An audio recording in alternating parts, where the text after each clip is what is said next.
बिहार, मध्य प्रदेश, गुजरात, कर्नाटक, उत्तर प्रदेश, मणिपुर, तेलंगाना ये समस्त राज्य में यशस्वी प्रधानमंत्री माननीय नरेंद्र मोदी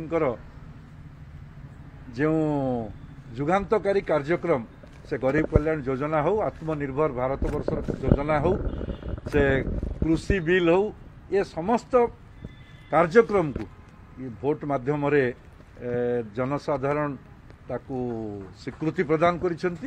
ये समस्त देशर जो प्रधानमंत्री तांको हाथ मुठा को टाण करछंती।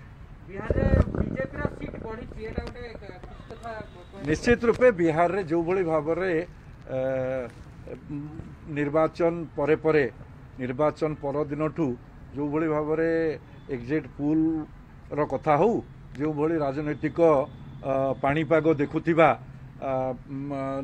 नेतृवृंद एवं सेफोलोजिस्ट माने जो प्रेडिक्शन करथिले ताहा संपूर्ण रूपे भूल प्रमाणित होईछि। यशस्वी प्रधानमंत्री बिहार गस्त एवं बिहार जनसाधारण विकास रो मुद्दा एवं शांति चाहिबा प्रगति चाहिबा ये भोट माध्यम प्रमाणित।